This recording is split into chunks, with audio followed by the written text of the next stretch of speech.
Bem-vinda, bem-vindo ao BTC Journal, seu programa de notícias de negócios comentadas e analisadas pela equipe da BTC. Meu nome é Gustavo Habib, eu sou instrutor de negociação e comunicação, e no episódio de hoje é dia 22 de dezembro de 2022, acabando o ano, hein, pessoal? No episódio de hoje, a gente vai falar sobre fusão Aliança Sonai e BR Malls, comentaremos sobre estratégia e resultados da Farfetch. Em estratégia, a gente vai falar sobre social selling e conversation commerce. Vamos falar também sobre resultados da Oncoclínicas e também a joint venture com a Porto e a prévia dos resultados da Netflix com um novo plano com anúncios. Por fim, a gente vai falar um pouco sobre liderança. A gente vai falar sobre a Latam e o mercado das aéreas e também sobre CEOs ruins. E para me acompanhar nesses temas aqui, estou com o meu caríssimo colega Yuri Salomone, instrutor de estratégia e negociação da BTC. Fala, Yuri, bem-vindo de volta. Olá, Habib, olá, ouvintes, sejam todos bem-vindos. Bom dia, boa tarde, boa noite, seja lá o momento que você está escutando o nosso podcast. Habib, essa chamada ficou estranha. Você fala CEOs ruins, aí você chama o Yuri para falar. Poxa, da próxima vez a gente muda a ordem, hein? Pô, foi Valeu. mal, cara. Eu não pensei nesse ato falho, mas certamente é algo que não daria para falar de você, apesar de que seu cargo hoje não é oficialmente CEO, né? Enfim, tá ali, tá pertinho, mas tudo bem, né? Enfim, mas seu trabalho tem sido excepcional, inclusive aqui na BTC, nas aulas de estratégia, o Yuri ministrou aí as disciplinas de estratégia empresarial nas turmas, eu não lembro o número das turmas, foi turma 101, turma 100 ou 102? 101, 102. Boa, turmas 101 e 102 com feedbacks excelentes, inclusive muito obrigado a todas as alunas, todos os alunos que preencheram aí os feedbacks das disciplinas. Vocês sabem como isso nos ajuda muito. É um trabalhão que vocês dão para mim, porque eu leio todos um por um. São milhares de feedbacks ao longo do ano, mas isso é realmente o que faz a BTC é, oferecer o serviço que a gente consegue oferecer através dos cursos que a gente ministra, que estão com inscrições abertas e valores promocionais até o final do ano, hein, pessoal? Então, se você quer se desenvolver com a gente lá no General Business Program, GBP, para você que está entrando no mercado de trabalho, está no final da faculdade e quer realmente fortalecer os conhecimentos em business para alavancar a carreira nas áreas que vocês estão atuando ou vão atuar, em consultorias estratégicas, mercado financeiro, grandes indústrias, startups. E para você que já é líder, trabalha com tomadas de decisão estratégicas na sua empresa, o Strategy and Finance também está com inscrições abertas. E ainda mais para você que quer se aprofundar no tema de pricing, precificação, o Pricing Strategy Program também está com inscrições abertas. Os links estão todos aqui na descrição, ok? Aproveita aí o fim do ano. Se você tiver uma sobrinha de tempo, para você que vai descansar um pouco aí entre Natal e Ano Novo, já se prepara para no ano que vem se desenvolver com tudo junto com a gente. E mais um ponto aqui para você que está se preparando, o calor está voltando, apesar de que ontem deu uma boa frente fria aqui em São Paulo, né? Mas você, pô, o calor voltando, você não quer abrir mão de algumas cores, você quer mandar bala na sua viagem, vai para a praia, vai para o campo no final de ano, né? Vai para o Nordeste, vai para o Sul, vai para fora do país e quer fazer uma mala boa, colorida, leve, tá? E que você possa usar com bastante coisa, pode contar com a Insider Store. Você já sabe, eu tô aqui com a minha camiseta, que é a edição especial da Copa, né? Apesar de que o azul agora homenageia a nossa querida Argentina, que eu avisei que ia ganhar, hein, pessoal? Depois de 3 erros, né? Na quarta tentativa, eu acertei quem seria o campeão da Copa do Mundo, tá? Mas, enfim, errei Marrocos, errei Portugal, mas tudo bem.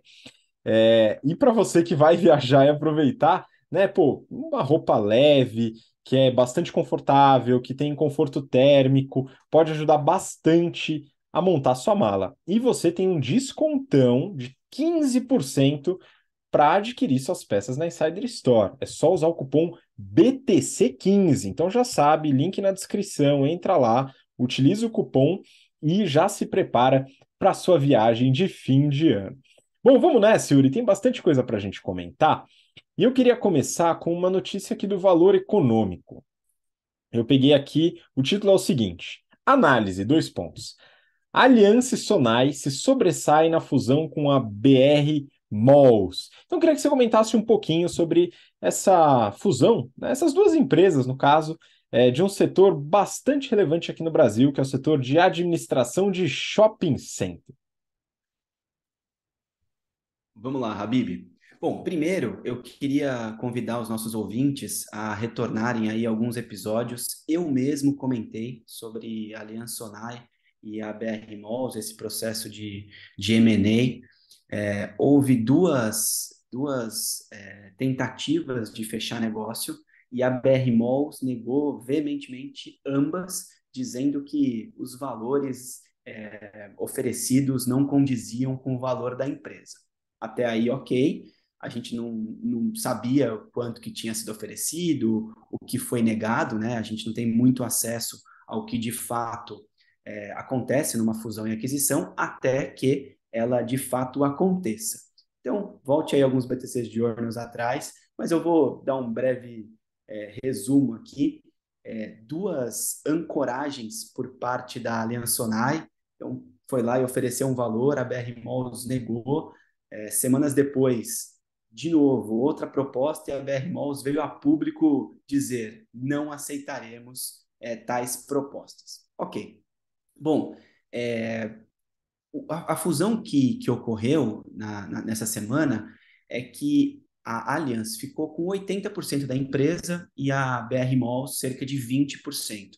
Isso a gente consegue concluir pela distribuição dos cargos executivos de ambas as empresas. 8 cargos executivos ficaram com a Allianz, parte comercial, jurídicas, investimento, M&A, desenvolvimento, novos negócios, gente e performance, além da parte financeira. E 2 executivos ficaram com a parte da BR Malls, então operações e inovação e tecnologia. Operações de shopping center é coisa para maluco, Habib. Domingo a domingo, abre de manhã, fecha à noite, abastece loja de madrugada.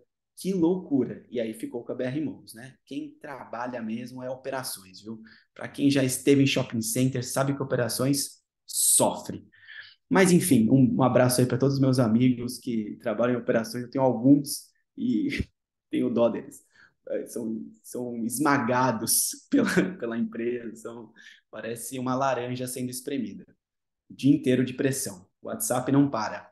Bom, a empresa ela será, enfim, majoritariamente comandada aí pela Allianz e as negociações, dentre elas, vai sair o Rui Kameiana, que é o atual presidente da BR Malls, e esse processo todo de fusão e aquisição também envolveu os pacotes de compensação aos executivos. Lembra que a gente comentou algumas semanas atrás, quando eu falei do Elon Musk, da saída dos executivos do Twitter? Ele teve que pagar o The Golden Parachute, ou paraquedas de ouro, aos executivos, que basicamente é um ano de remuneração dessas pessoas, que não é baixa, pago de uma vez só para ela sair e amenizar um pouco a tristeza de ter sido demitido, né, de ter sido saído num processo desse. Eles todos receberam aí essa compensação. Então, é um processo que acontece por um intervalo de tempo razoável, até as empresas juntarem, captarem as sinergias, mas boa sorte aí para a nova empresa, que ainda não tem um nome, não sei qual vai ser BR Malls, vai ser BR Allianz, Sonai, a gente não sabe como é que vai ser, se alguém vai ter uma ideia diferente aí dos próprios nomes que já haviam sido juntados em algum momento que houve aí um M&A ou uma aquisição do tipo. Beleza, Habib?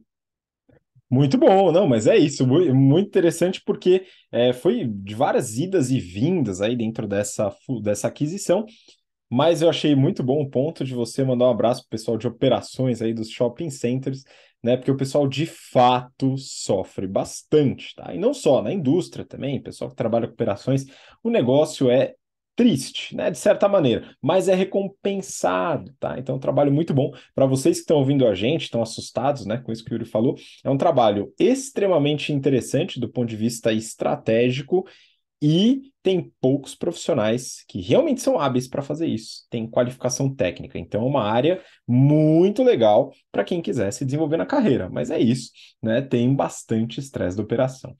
Vamos seguir com a próxima notícia. Peguei também do Valor Econômico. Farfetch, moda online premium, sonda mercado para ter loja no Brasil.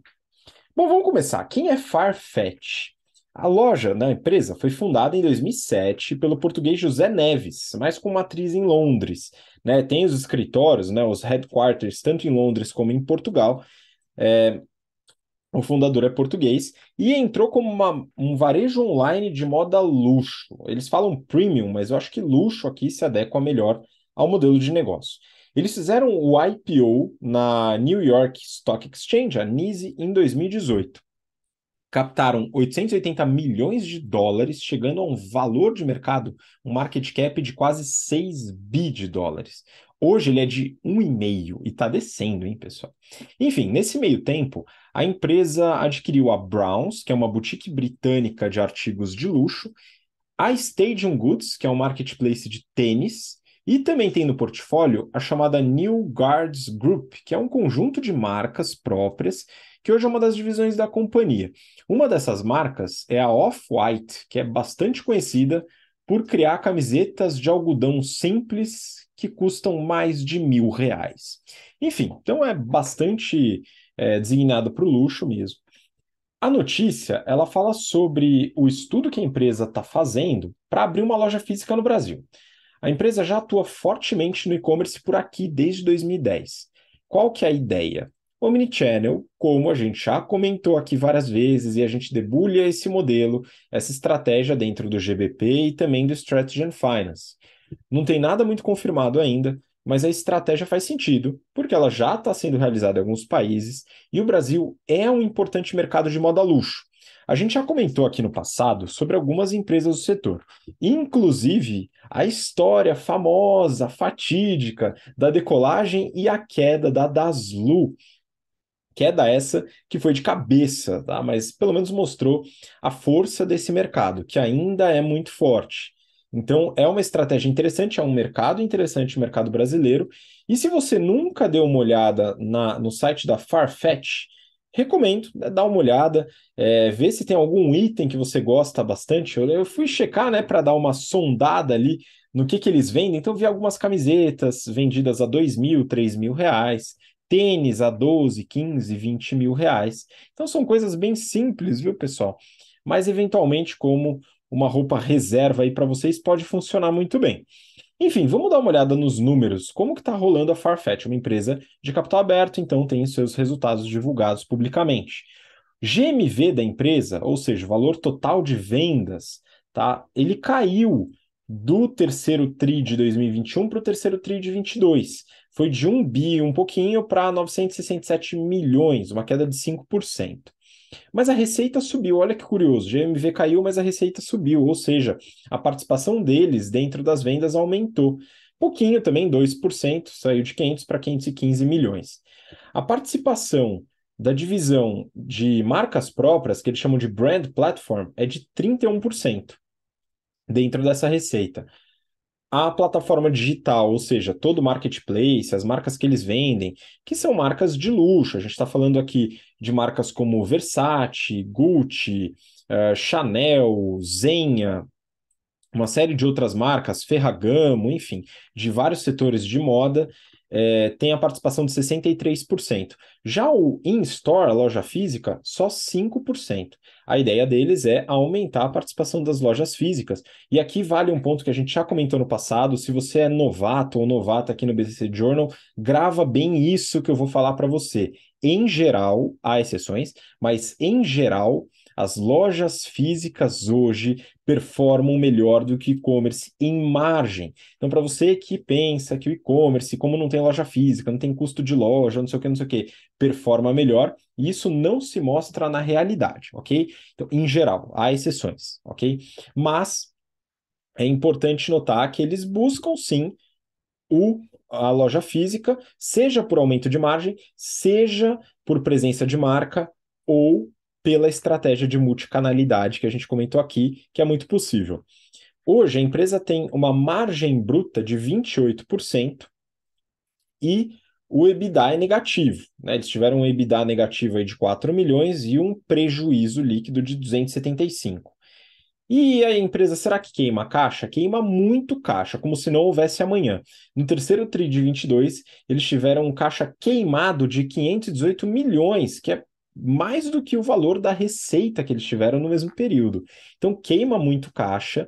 O que me surpreendeu, de certa maneira, por fazer parte de um mercado de luxo, onde as margens costumam ser muito altas, mas é varejo, tá? Apesar de ter as marcas próprias, etc., de qualquer forma queimou muito caixa, porque a operação de e-commerce queima muito caixa, isso é comum, tá? É normal para poder adquirir leads, para poder trazer as pessoas para sua loja, e vamos ver se isso continua, né? Isso é problemático para a empresa, dado que ela está atuando já há mais de 10 anos nesse mercado.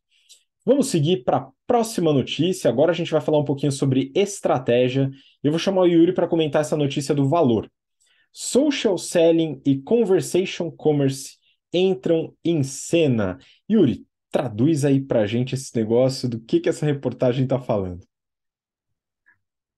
Vamos lá, Habib, mais algumas buzzwords aqui para o nosso portfólio de palavras, né? Mas basicamente é integração e socialização com o cliente. Ou seja, se relacione com o seu cliente, por favor, e dê facilidades e habilidades para ele poder comprar contigo. Basicamente é isso. Bom, só para a gente entender o tamanho do e-commerce, eu peguei os dados aqui da Associação Brasileira de Comércio Eletrônico e estima-se que em 2022 esse mercado vai ser algo em torno de 170 bilhões B de bola de reais, comparado aos 151 bilhões também, com B de bola, de reais de 2021, ou seja, vai crescer relativamente bem esse mercado e é grande, né? Bilhão é muita coisa.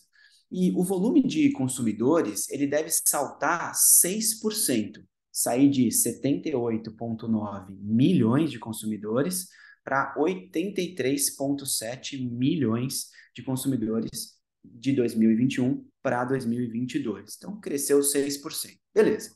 Essa dúvida para a gente aqui, Habib, é o seguinte: como que será o comércio online, o comércio eletrônico, o e-commerce num futuro próximo? Eu também não tenho essa resposta, a BTC não tem, acredito que o Habib também não tenha e que ninguém vai ter. Mas, de acordo com Alberto Serrentino, que é fundador da Verisay Retail, é óbvio, é difícil traçar tendências num longo prazo para um segmento tão dinâmico. E ele está certo ipsis literis. Muda todo dia, muda a todo momento. A cada virada do dia é algo novo que surge para a gente aqui. É claro que a gente vai ver uma redução no índice de crescimento do e-commerce, né, na curva de crescimento, a famosa curva S. Eu crio um produto, ele vende para caramba, sobe e depois estabiliza. O crescimento tem um limite, né? A gente fala bastante sobre isso aqui. O Habib fez até umas piadas aí recentemente com algumas empresas de growth. É, cresce no máximo a 7,5 bilhões de pessoas. Não dá para passar disso porque é o número de habitantes no mundo hoje. Se eu pegar as pessoas, se a gente tirar desse número as pessoas que não têm acesso à internet ou que não têm renda suficiente, sei lá, deve descer para 1 bilhão de pessoas, 2 bilhões de pessoas no máximo. Então, o growth tem um teto. É gigantesco? 2 bilhões de usuários? É gigantesco, mas tem um teto. Então, essa curva de crescimento ela não pode ser infinita. Então, o pessoal que faz valuation, o pessoal que faz extrapolação de dados estatísticos, cuidado com as suas teorias e premissas. Tem um limite de crescimento.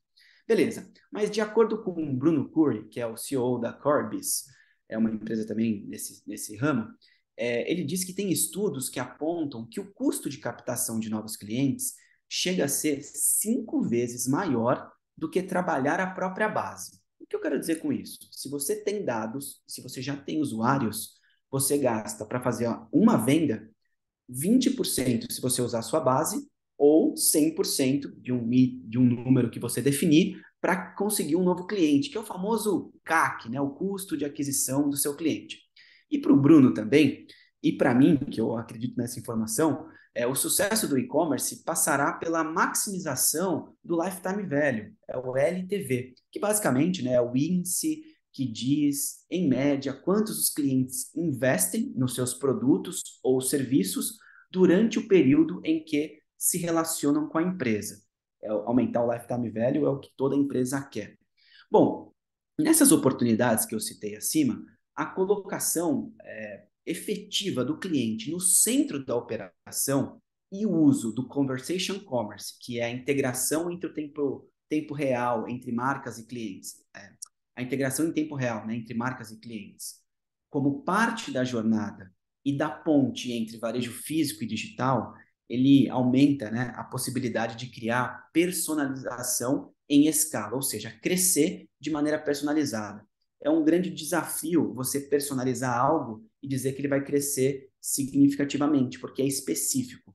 Então, conhecer os dados, conhecer a sua base, estudar a estatística para extrapolar os dados é algo que vai ser diferencial no futuro, né?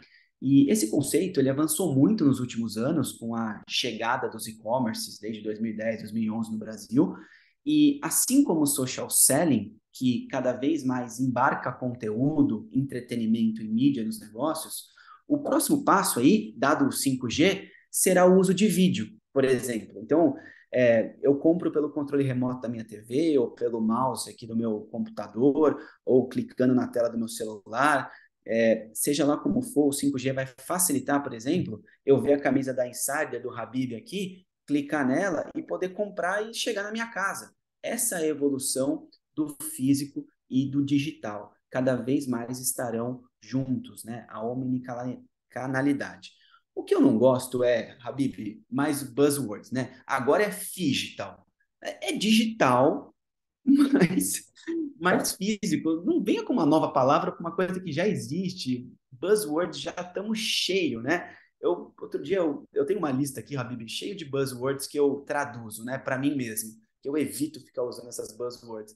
Mas você vai conversar com startupeiros de plantão, a galera não para de falar buzzword, às vezes você até se perde no raciocínio tentando dizer o que ela quis dizer mesmo.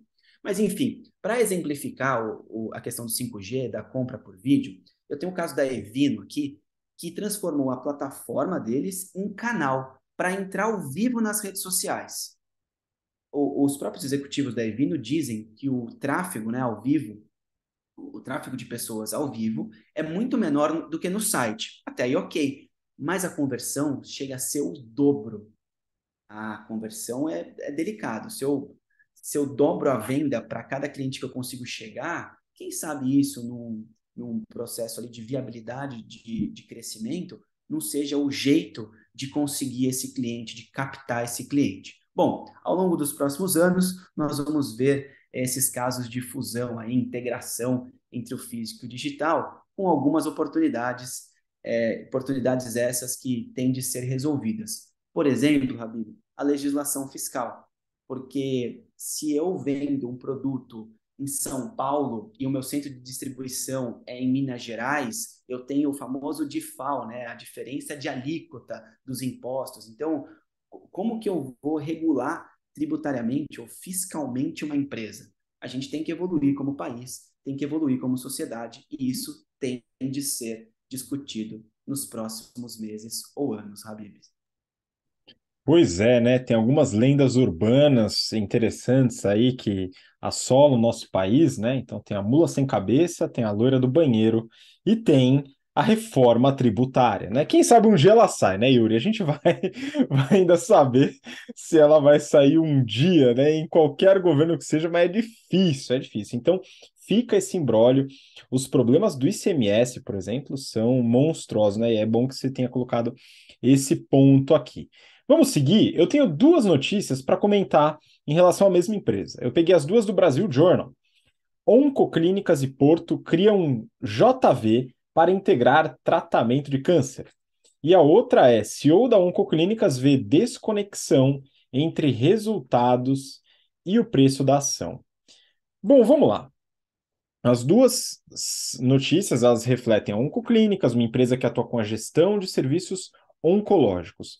Eles têm hoje, Yuri, 129 unidades que contam com hematologia, oncologia, radioterapia, transplante de medula e outros tratamentos focados em oncologia.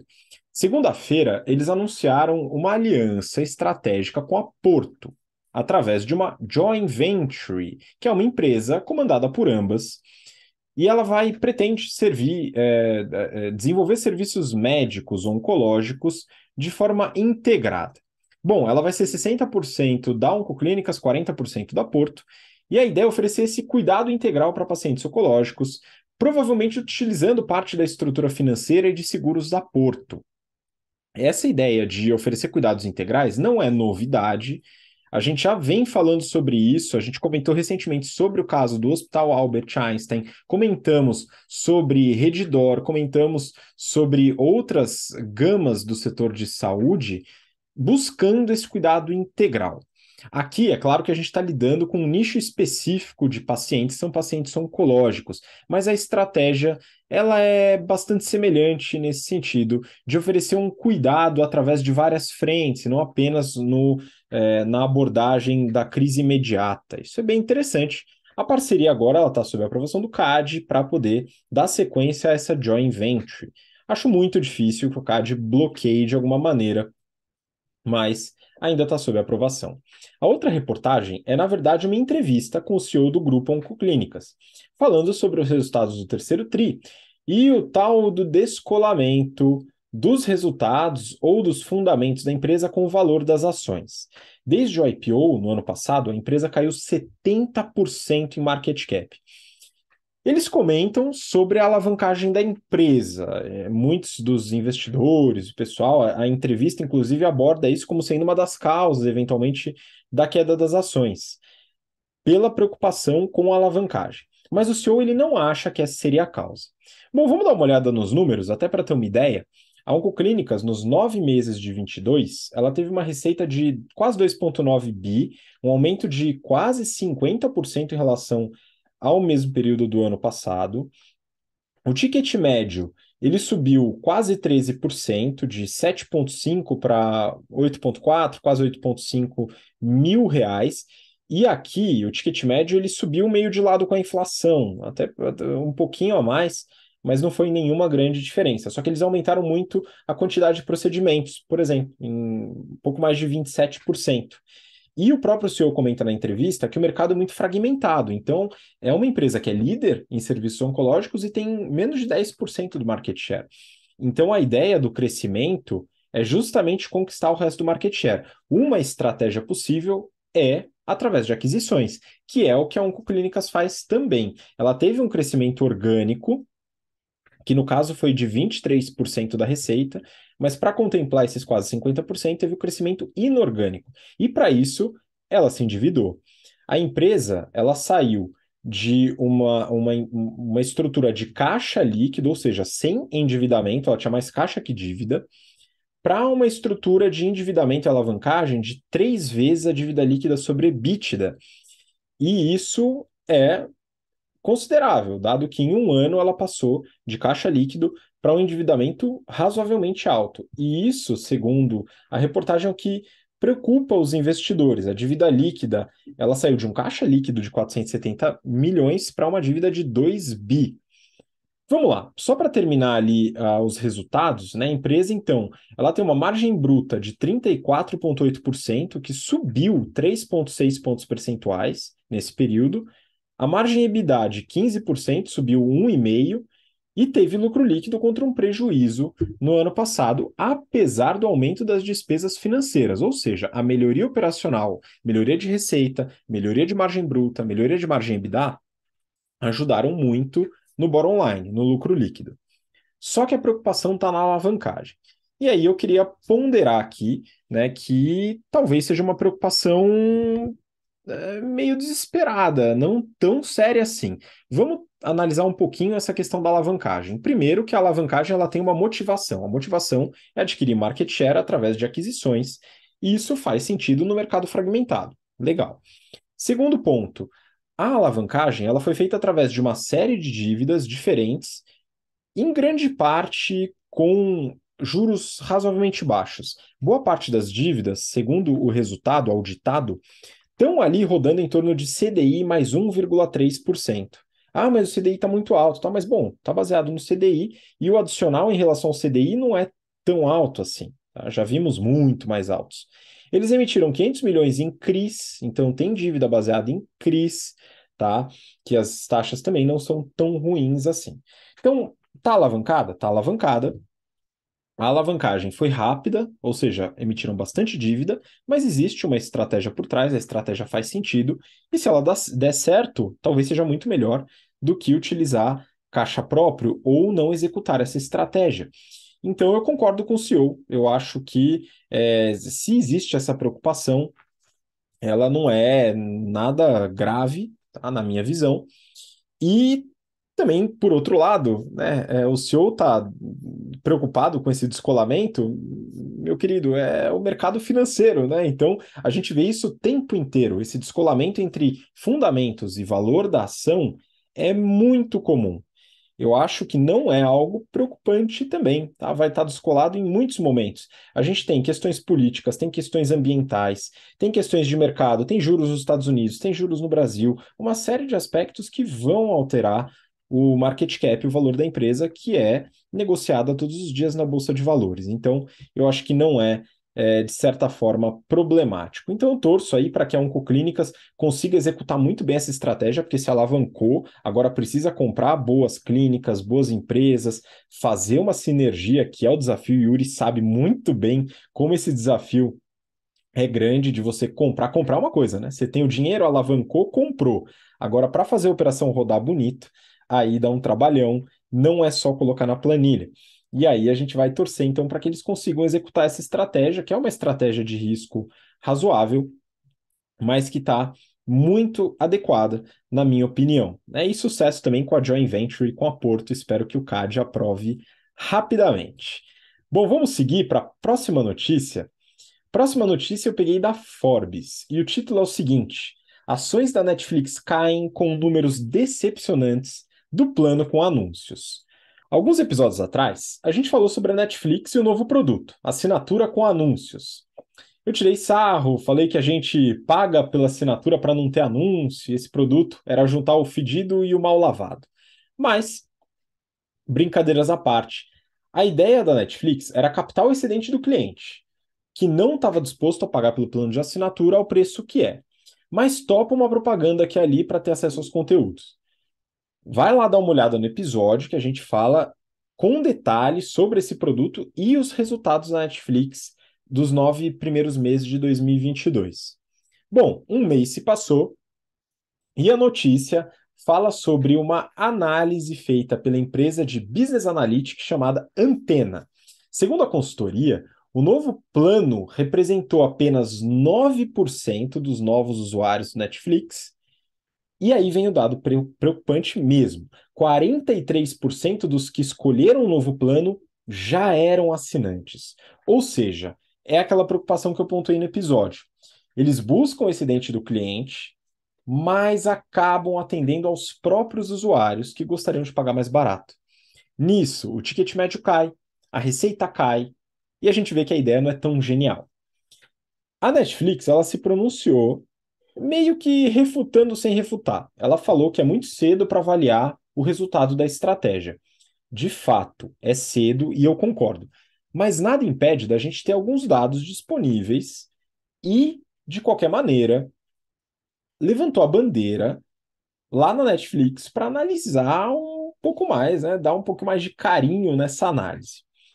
A Netflix, ela não fez aquela boa prática que a gente fala em economia comportamental, que são os testes controlados. É muito importante testar um novo produto com um público restrito, num tempo limitado, com um grupo de controle que você consiga fazer uma comparação. Enfim, é uma maneira que você consegue elaborar uma hipótese e testar antes de arriscar na empresa inteira. O problema é que a maioria das empresas não faz isso. Elas buscam um novo produto e já colocam com a expectativa do resultado imaginado, através de práticas anteriores, etc. Mas no afã de colocar no ar, infelizmente, essa boa prática não acontece. As empresas que fazem isso estão bastante felizes com os resultados desse tipo de teste, porque é controlado, o risco é controlado, você consegue fazer uma série de análises que muitas vezes o bom senso ou a história não te dão. Afinal, o comportamento humano não é algo que pode ser modelado com muita facilidade. A gente sugere uma série de leituras, e tanto no GBP como no curso de Pricing, por exemplo, a gente aborda esse tema.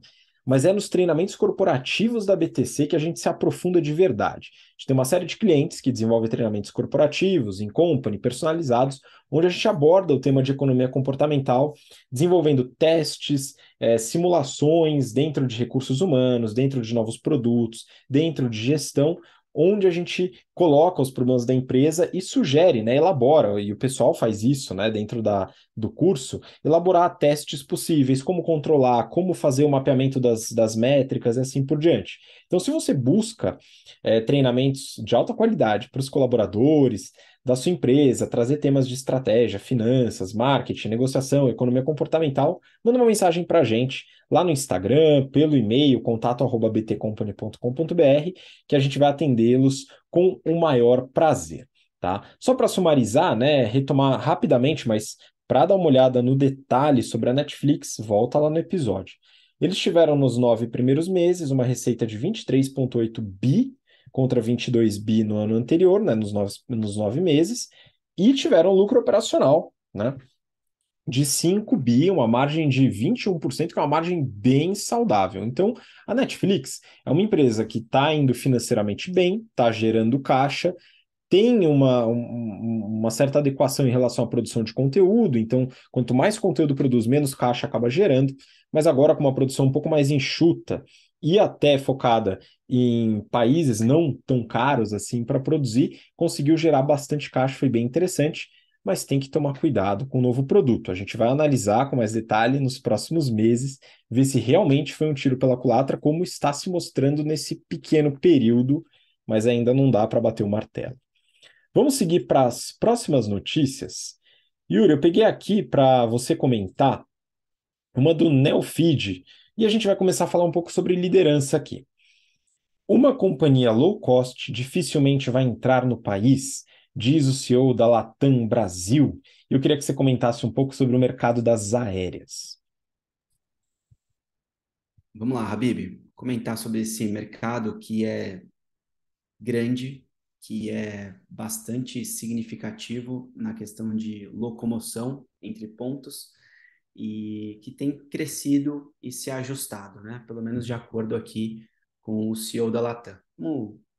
Eu queria, antes de começar até, Habib, pegar um gancho da legislação fiscal que a gente comentou agora na reportagem sobre e-commerce, né? Phygital, digital, mais físico, enfim.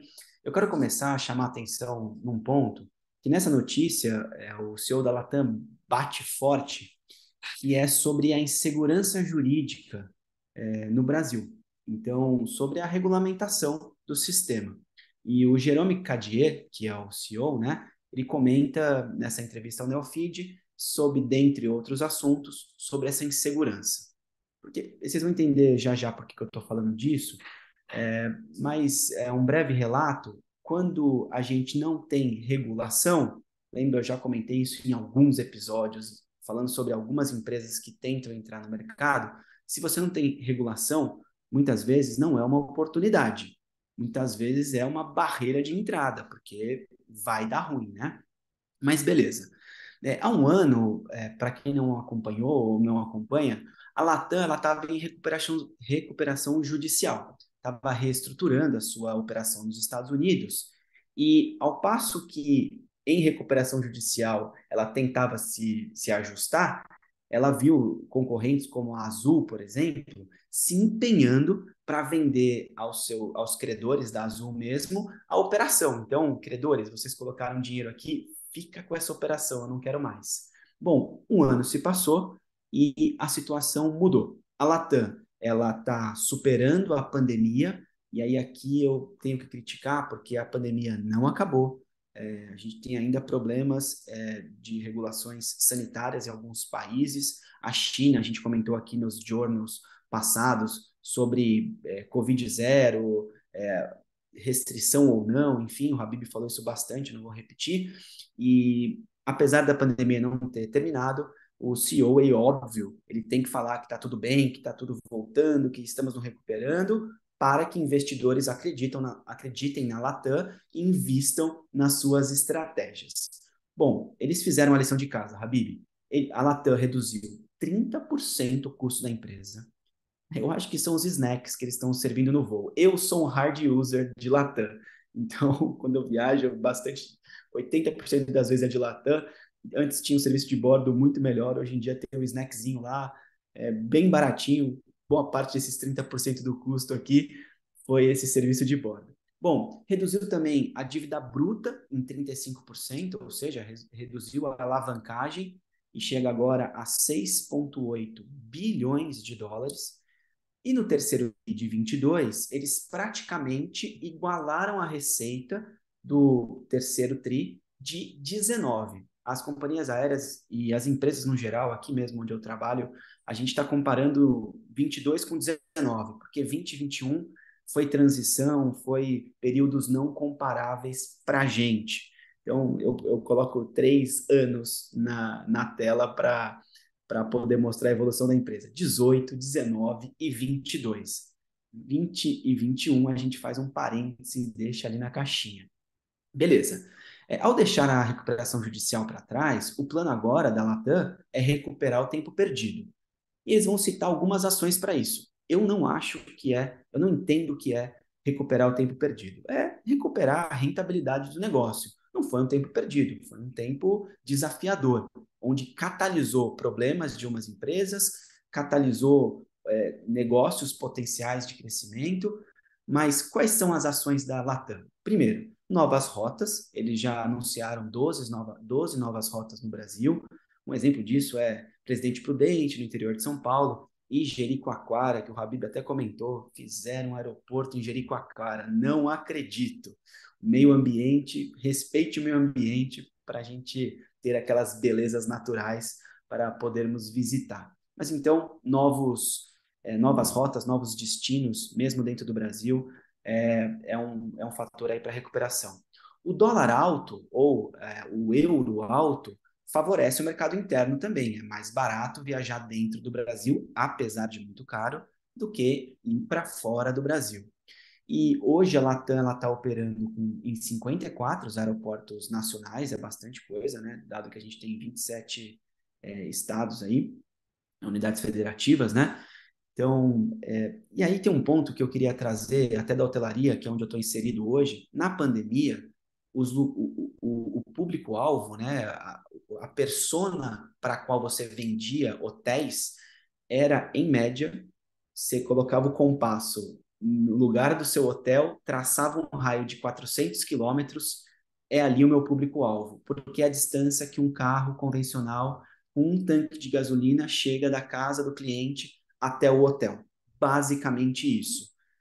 As companhias aéreas foram muito sofreram muito com esse problema do transporte, das limitações sanitárias dos países, né? Então, dado que agora as restrições têm diminuído, usar máscara não é mais uma obrigação, apesar de que ainda nos aeroportos e dentro das aeronaves isso está sendo respeitado, né? Poxa, vai ficar mais fácil viajar de avião. É por isso que o Cadier veio a público afirmar o Neofeed, tudo isso que eu relatei. E aí, para finalizar, você não falou até agora de low cost, Yuri. Pois é, ele anunciou que a dificuldade de entrar no Brasil é grande. E por que isso? Porque as empresas de low cost, elas separam o preço da passagem do preço da bagagem. Então, se o Habib quiser entrar no avião com uma mochilinha pequena, até um certo tamanho, ele pode. Se ele quiser despachar uma bagagem, vai ter que pagar e pagar bastante. Por que isso, Yuri? Basicamente, se vocês ouvintes tiverem a curiosidade que eu tive de analisar o PNL de uma empresa aérea, boa parte da receita, algumas delas, as de low cost, cerca de 60 a 80% da receita é de transporte de carga. Ou seja, eles ocupam os lugares vazios que as malas deixam de ocupar, ocupam com carga. Carga é constante, carga é recorrente, carga chega alto e pode se cobrar caro por isso. Se eu colocar uma mala de quem já comprou uma passagem, ela tem que ser uma passagem mais cara para ter a mesma rentabilidade. É assim que a gente analisa o P&L de uma companhia aérea. Beleza. O outro ponto de por que o low cost não entra no Brasil é que a barreira regulatória ela é diferenciada. O Habib, na próxima viagem sua, eu vou falar que você não pode levar uma mala de 23 quilos. Você vai reclamar, e aí é direito adquirido, sempre foi assim. Eu critico aqui a síndrome de Gabriela. Eu nasci assim, eu cresci assim, eu vou ser sempre assim. É por isso que vamos ter problemas para sempre se a regulação não for de fato reestruturada. Bom, só para citar dois exemplos aqui, a Avianca e a Itapemirim não conseguiram fazer isso no Brasil. E só para a gente entender um pouco de dados, comparado ao Chile, que é um país muito menor que o Brasil, em questão de número de habitantes, o Brasil poderia ter o dobro do mercado aéreo atual. Ou seja, estamos subutilizando o nosso setor aéreo. E dois comentários finais, Habib. Primeiro, a pandemia acelerou os processos de comunicação digital, né? Por exemplo, estamos aqui, eu num lugar, você em outro, gravando um podcast que vai chegar num terceiro que está na casa dele. Não precisamos mais estarmos juntos fisicamente para, por exemplo, gravar um podcast. Eu não preciso pegar o meu carro ou um avião para chegar até você ou algo do tipo. Isso é o que aconteceu com muitas empresas. E muitos executivos deixaram de viajar, passaram a fazer reuniões virtuais, palestras virtuais. Ou seja, a persona, o mix de passageiros mudou. A Latam tem de se reinventar para poder voltar a ter usuários assíduos dos seus serviços. Muito bom. Pois é, eu ainda fico em dúvida se não tem espaço para uma low cost aqui no Brasil, mas vamos ver, né? Talvez a gente barre na legislação, mas é importante abrir sempre essa possibilidade, né, Yuri? Fala aí. Não, pois é porque a gente, né, Juscelino Kubitschek, 50 anos em 5, nossa economia fomentou o mercado rodoviário. Então, sim, pode ter espaço, Habib, mas dado o tanto de rodovia que o Brasil já desenvolveu, você vai deixar essas rodovias subutilizadas? Enfim, a gente tem que entender como que a economia vai crescer, como o Brasil vai se desenvolver, para sim criar um espaço. Eu não acho que não vai criar, não. Aqui é a opinião do CEO da Latam. Estou relatando o que ele disse. Eu acho que sim, tem espaço, mas sem regulação vai ficar difícil. Concordo, nesse ponto é importante mesmo. Bom, vamos seguir para a última notícia, então. Eu queria que você comentasse, Yuri, sobre essa daqui da Forbes. FTX, Theranos e Disney. O que aprendemos com CEOs ruins? Só antes de você começar a comentar, achei engraçado, porque a gente aqui na BTC, a gente gosta muito da ideia de aprender com os erros. Mas é sempre melhor, pessoal, aprender com os erros dos outros, né? É algo bem importante que a gente fomenta muito. Por isso que a gente trabalha muito em sala de aula com erros em negócios, que é uma coisa que vocês não costumam ver nas redes sociais, todo mundo acerta, é tudo muito lindo e tal, mas a gente pega casos e muitos, dezenas e dezenas de casos de erros para a gente poder aprender com eles. E claro, a gente aprende com os nossos próprios também, né? Mas com os dos outros fica sempre menos dolorido. Yuri, comenta um pouco sobre essa reportagem, então. Vamos lá, Habib. Galera, eu tenho uma frase sobre erros, vou abrir um parênteses aqui, Habib, antes de começar a reportagem, que é o seguinte: erre. Erre menos do que você acerta. Porque se você errar mais, né, você está indo para o caminho errado. Nunca erre um erro duas vezes, que é burrice. E nunca erre um erro que te tire do jogo, né? Não cometa um crime, não faça nada que te tire do jogo daquele negócio. Então, mas é importante errar, mas aprender com o erro alheio é uma sabedoria. Deve ser Inca, Habib, sei lá, eu viajei há pouco para o Machu Picchu, deve ser uma sabedoria milenar. Mas, enfim, voltando aqui para a reportagem. Bom, a gente tem um caso da Elizabeth Holmes, que levantou R$ 1 bilhão com a empresa Theranos, né, que é uma empresa de exames de sangue, mapeamento de exames de sangue, que anunciou que muito antes de uma doença aparecer, dado dados, dado que analisar dados ajudaria a correlacionar doenças com expectativa de vida e afins, prometeu e não cumpriu, levantou 1 bi de reais e não entregou o que prometia, mas ela tinha um conselho forte, tinha políticos envolvidos, tinha pessoas do mercado americano de bastante nome aconselhando ela e hoje ela está presa, né? Recentemente aí foi anunciado, a gente até comentou aqui no BTC Journal. Temos um outro caso, Habib, que é o fundador da FTX, que é o Sam Bankman, que começou como repórter nas Olimpíadas, com uma cobertura surpreendente, uma pessoa muito hábil para cobrir Olimpíadas de inverno, e também está preso hoje nas Bahamas. Ele foi responsável, para quem não conhece ele, pelo crescimento da Disney durante 15 anos. Ele fez execuções, por exemplo, como da Pixar, da Marvel Studios, da Lucasfilm. Então, é um cara que foi muito conhecido no mercado, fundador da FTX. E também está preso por questões de fraudes. Em contraste a isso, a gente tem o caso Disney, que vamos entender aqui como um sucesso, que é o caso do Iger. O Iger ele foi CEO da Disney por um tempo, ele renunciou um pouco antes da pandemia. Parece que ele estava adivinhando que viria um momento de dificuldade. E ele foi sucedido, de acordo com relatos da época, por uma pessoa que foi escolhida a dedo pelo conselho administrativo da Disney, que foi o Bob Chapek, que recentemente saiu tão repentinamente que surpreendeu o mercado como um todo. Ele foi destituído do cargo porque não estava atendendo às expectativas, foi suprimido do cargo, o cara sumiu. E quem é que vai assumir agora este cargo? O Iger. Ele volta para assumir e lidar com os mesmos ventos contrários que, por sinal, derrubaram o Chapek.